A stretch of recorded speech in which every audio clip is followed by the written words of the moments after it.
தற்போதைய அண்மை செய்தியாக நாம் பார்த்து வருவது தாவேக பொதுச் செயலாளர் ஆனந்த் உள்ளிட்டோர் தலைமறைவாக இருக்கக்கூடிய நிலையில 20 பேர் கொண்ட குழுவானது நியமிக்கப்பட்டிருக்கிறது. கரூர் செல்ல வேண்டும் என்பதில் தாவேக தலைவர் உறுதியாக இருப்பதாகவும் அதற்கான பணிகளை செய்ய அறிவுறுத்தப்பட்டிருப்பதாகவும் கூறப்படுகிறது. தாவேக ஆதரவாளர்கள் மீதான வழக்குகளில் சட்ட உதவிகளை புரியவும் வலியுறுத்தப்பட்டிருப்பதாக கூறப்படுகிறது. இந்த நிலையில இது குறித்த விவரங்களை வழங்குவதற்காக எம்முடைய செய்தியாளர் ஜெரி இணைந்திருக்கிறார். ஜெரி, வணக்கம். தொடர்ந்து இருக்கக்கூடிய கேள்வி, தாவேக தலைவர் களத்திற்கு போவாரா, கரூர்ல பாதிக்கப்பட்ட மக்களை சந்திப்பாரா?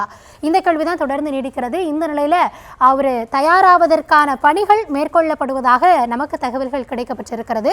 என்ன முழுமையான விவரம் ஜெரி? வணக்கம். தமிழக வெற்றி கழக தலைவர் விஜயனுடைய பிரச்சாரத்தில் 41 பேர் உயிரிழந்துள்ளனர். சம்பவம் நடந்த நள்ளிரவே முதல்வர் வருகிறார், அமைச்சர்கள் முகாமிடுகிறார்கள், பிற கட்சி தலைவர்கள் நேரடியாக சந்தித்து துக்கம் விசாரிக்கிறார்கள். ஆனால் 7 நாள் கடந்தும் தமிழக வெற்றி கழக தலைவர் விஜய் இன்னும் நேரில் சந்திக்கவில்லை. அதாவது இந்த மரணத்தில், இந்த அசம்பாவிதத்தில் நேரடியாக தொடர்புடைய தமிழக வெற்றி கழகம் 2ஆம் கட்ட தலைவர் கூட வந்து பார்க்கவில்லை என்ற விமர்சனம் இன்னும் 7 நாட்களாக ஒலித்து கொண்டே இருக்கிறது.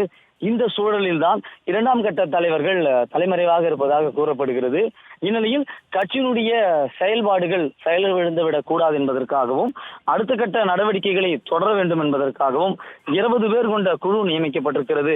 இந்த குழுவில் 15 மாவட்ட செயலாளர்களும் 5 வழக்கறிஞர் பிரிவை சார்ந்தவர்களும் உள்ளடங்கி இருக்கிறார்கள். இவர்களுடைய பணி என்னவாக இருக்கும் என்றால், சமூக ஊடகங்களில் தமிழக வெற்றி கழகத்திற்கு ஆதரவாக பதிவிடுவர்கள் தொடர்ச்சியாக கைது செய்யப்பட்டு வருகிறார்கள். அவர்களுக்கு சட்ட உதவி மேற்கொள்ளவும், அதே போல கரூரில் பாதிக்கப்பட்ட பொதுமக்கள், அதாவது 41 குடும்பங்கள் உயிரிழப்பு நடந்திருக்கிறது, அந்த குடும்பங்களை அணுகவும், அவர்களை எப்படி ஒரு இடத்தில் ஒருங்கிணைப்பது, அவர்களிடம் எப்படி அந்த நிவாரணத் தொகையை வழங்குவது தொடர்பான பணிகளை மேற்கொள்ளவும் இந்த குழு செயல்படும். அதே போல கட்சியினுடைய செயல்பாடுகளை தொடருவதற்காக இந்த குழு பணியாற்றும். 2 தினங்களுக்கு முன்பாக கூட சென்னையில் இருக்கக்கூடிய முக்கிய மாவட்ட செயலாளர்களுடன் ஆலோசனை கூட்டமும் நடைபெற்றது. இந்த குழு ஒட்டுமொத்த கட்சி பணிகளை மேற்கொள்ளும் என்பதற்காகவே 20 பேர் கொண்ட குழு நியமிக்கப்பட்டிருக்கிறார்கள். நீதிமன்றத்தினுடைய உத்தரவுக்காக தமிழக வெற்றி கழகம் காத்துக் கொண்டிருக்கிறது. விஜய் வருவதற்காக, கரூர் செல்வதற்காக போதிய பாதுகாப்பு வழங்க கோரியும் அனுமதி கோரியும் நீதிமன்றத்தை நாடி இருக்கிறார்கள். இந்த வழக்கு மதுரையில் விசாரணையில் இருக்கிறது. விசாரணை முடிவில் அடுத்த கட்ட நடவடிக்கை மேற்கொள்ள தமிழக வெற்றி கழகம் தயார் நிலையில் இருக்கிறது.